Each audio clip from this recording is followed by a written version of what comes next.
ఓం శ్రీ మాత్రే నమః. అందరికీ నమస్కారం అండి. Welcome to my channel.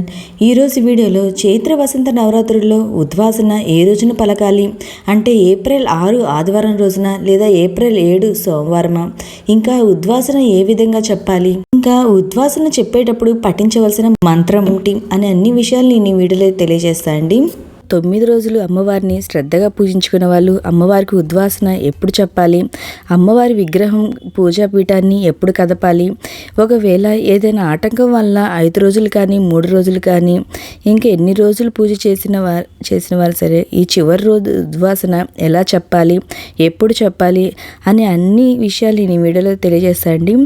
ఇంకా మీకు ఈ పీఠాన్ని కదిపే విషయంలో ఏమైనా సందేహాలు ఉంటే నా కామెంట్ బాక్స్లో కామెంట్ పెట్టండి. నేను ప్రతి ఒక్కరికైతే రిప్లై అనేది ఇస్తాను అండి.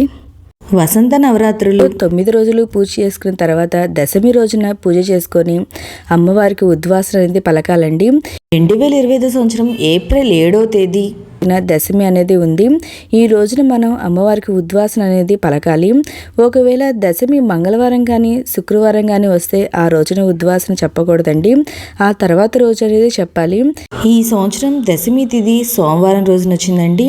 అది రాత్రి 11 గంటల 14 నిమిషాల వరకు అయితే మనకి దశమి తిథి అయితే ఉంది. ఈ రోజు అమ్మవారికి పూజ చేసుకొని తర్వాత ఉద్వాసన అనేది పలకాలండి. ఈ దశమి రోజు ఉదయం సాయంత్రం పూజ చేసుకొని ఉద్వాసన పలకవచ్చండి, లేదా ఉదయం పూజ చేసుకొని అయినా ఉద్వాసన అనేది పలకవచ్చు. ఒకవేళ ఉదయం కుదరదు సాయంత్రం పూజ చేసుకునే వాళ్ళు సాయంత్రం 5-5:30 లోపు పూజ చేసుకొని పూజా పీఠాన్ని కానీ అమ్మవారి విగ్రహం కానీ మనం ఏదైతే పెట్టుకుంటున్నామో ఈ నవరాత్రుల్లో వాటిని కదిపి మన ఉద్వాసన అనేది పలకవచ్చండి. ఈ దశమి రోజు ప్రత్యేకంగా అమ్మవారికి మహా నైవేద్యం ఉండాలండి. ఈ 9 రోజులు రోజుకు ఒక్కొక్క నైవేద్యం అడ్డించి పెడతాం కదండి. అయితే వీలైతే మనం ఈ చివరి రోజు అమ్మవారికి అన్ని రకాల పిండి వంటలు అంటే పప్పు, అన్నము, చారు ఇలా అన్ని రకాల పిండి వంటలు నైవేద్యంగానే సమర్పించండి. అంతేకాదండి చివరి రోజు తాంబూలం అనేది ఉపచారం దగ్గర అమ్మవారికి తాంబూలాన్ని అయితే చూపించాలండి. ఈ ఉద్వాసం చెప్పే రోజు అమ్మవారికి తాంబూలంగా మన నిండు ముత్తైదులకు ఎలా అయితే తాంబూలాన్ని ఇస్తామో అంటే చీర, బ్లౌజు, గాజులు, పసుపు, కుంకుమ, పూలు తాంబూలం పెట్టి అమ్మవారికి వాయనంగా అయితే ఇవ్వాలండి. ఒకవేళ చీర లేకపోయినా బ్లౌజ్ పీస్ అయినా పెట్టుకొని అమ్మవారికి సమర్పించుకోవచ్చండి. ఇలా అమ్మవారికి చూపించిన తాంబూలాన్ని ఆ చీరను మనకి ఆ రోజు ఇంటికి వచ్చిన నిండు ముత్తైదుకైనా ఆ చీర అనేది ఇవ్వచ్చండి తాంబూలని, లేదా మనమైనా ఆ చీరని కట్టుకోవచ్చండి. మనం ఆ చీరని ఏంటంటే అమ్మవారి దగ్గర పెట్టిన ఆ చీరని మనం ప్రత్యేక రోజులు అంటే పూజలు, వ్రతాలు, గుడికి వెళ్ళే రోజుల్లో మనం ఈ చీరని అయితే కట్టుకోవాలండి. విడి రోజుల్లో ఈ చీరని అయితే కట్టుకోకూడదండి. ఇలా అమ్మవారికి తాంబూలము మహా నైవేద్యన హారతి చూపించాక తీర్థం అనేది తీసుకొని అమ్మవారి దగ్గర పూజలో ఉన్న కుంకుమను పెట్టుకొని అక్షింతలు తలపై వేసుకున్న తర్వాత మనం పీఠాన్ని అయితే కదపాలండి.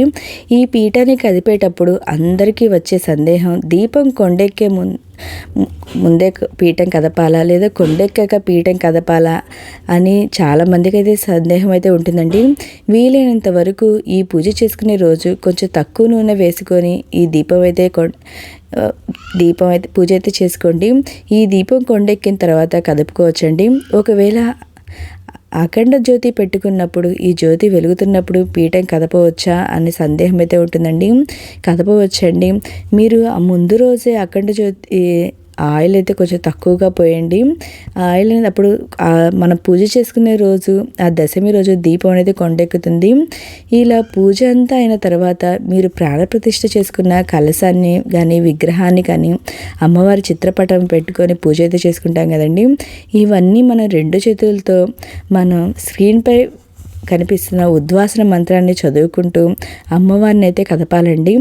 మీకు లలితాదేవి కానీ లక్ష్మీదేవి కానీ పెట్టుకొని పూజ చేసుకొని ఉంటే చివరిలో దుర్గాదేవికి బదులుగా మీరు ఎవరినైతే పెట్టుకొని పూజ చేసుకున్నారో ఈ నవరాత్రులలో వారి నామం అయితే స్మరించుకుంటా ఉద్వాసన మంత్రాన్ని అయితే చదవాలండి. పునరాగమయచ పునరాగమనచ పునరాగమనచ అనే 3 సార్లు పలకాలండి. ఇక ఇలా అన్నిటిని మనం పలికిన తర్వాత అంటే అమ్మవారిని మనం పంపించి తిరిగి మళ్ళీ రా తల్లి అని చెప్పుకుంటా మనం ఉద్వాసన అయితే పలకాలండి. ఇక అన్నిటిని కదుపుకోవాలి. పూజలో ఉపయోగించిన పూలని గౌరీదేవిని దగ్గరలో ఉన్న నదిలో కానీ నిమజ్జనం అయితే చేయాలండి. కలశం మీద కొబ్బరికాయని మన ఇంట్లో అందరం ప్రసాదంగా స్వీకరించాలి. ఆ కలశం మీద పెట్టుకున్న బ్లౌజ్ పీస్ని అయితే మనమే కుట్టించుకోవాలండి. ఆ బ్లౌజ్ పీస్ని ఇంకా కలశంలో ఉన్న వాటర్ని పచ్చని చెట్లు ఎవరు తొక్కని ప్లేస్లో అయితే ఆ వాటర్ని అయితే పోయాలండి. ఇంకా అమ్మవారి దగ్గర మనం అర్చించిన కుంకుమ ఉంటుందండి, కుంకుమ పూజ చేసుకున్న కుంకుమని మనం అది కుంకుమను కూడా తీసుకొని మనం రోజు నుదుటి మీద పెట్టుకోవడానికి ఆ కుంకుమని అయితే వాడొచ్చండి. ఇంకా మన దగ్గర ఇంటికి వచ్చిన ముత్తైదులకి వారికైనా ఈ కుంకుమ ఇవ్వచ్చండి, ఇస్తే చాలా మంచిది. ఉద్వాసన చెప్పేటప్పుడు అమ్మవారికి వేసిన నిమ్మకాయల దండ ఉంటుంది కదండి, ఆ దండని మన ఇంటి గుమ్మానికి తగిలించవచ్చు లేదా పారే నీటిలైనా వేయవచ్చండి.